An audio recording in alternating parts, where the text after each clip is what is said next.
నమస్తే JK news కి స్వాగతం।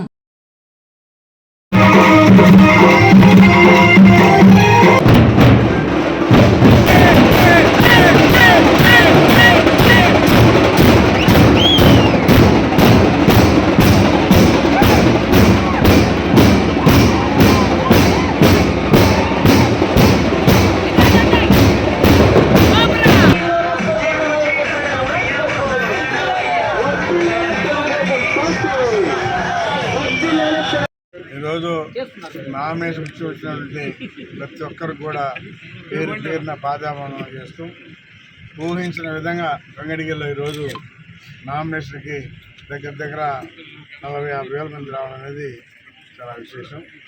నామినేషన్ చాలా బాగా జరిగింది, దిగ్విజయంగా జరిగింది। అందుకనే ప్రజలందరూ కూడా ఈరోజు ఈ రాష్ట్ర పరిపాలన రాక్షస పరిపాలన కావాలన్నా చెప్పని కూడా చూస్తూ ఉన్నారు। ఖచ్చితంగా తొందరలోనే తెలుగుదేశం పార్టీ వస్తుంది, ప్రజలకి సురక్షితంగా ఉంటారు। రాష్ట్రాన్ని ఏ విధంగా అభివృద్ధి చేయాలో చంద్రబాబు నాయుడు ముందు తీసుకెళ్తారని కూడా తెలియజేస్తా ఉన్నాను। ఎందుకంటే ఈ 5 సంవత్సరాల్లో మన రాష్ట్రానికి ఎలాంటి పరిశ్రమలు రాలేదు, దాన్ని ఏ విధంగా క్రియేట్ చేయాలో ఒక పక్క అభివృద్ధి, ఒక పక్క సంక్షేమం అన్ని రకాలకు కూడా ఆయన చేసుకుంటూ అప్పులు కూడా కంట్రోల్ చేసుకుంటూ అభివృద్ధి చేసినటువంటి ముఖ్యమంత్రి చంద్రబాబు నాయుడు।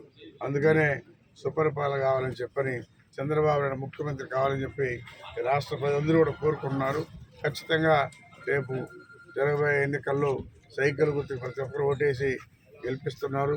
అందరూ కూడా బీజేపీ, జనసేన, తెలుగుదేశం 3 పార్టీలు ఏకమై ఒక రాక్షసుడిని ఇంటికి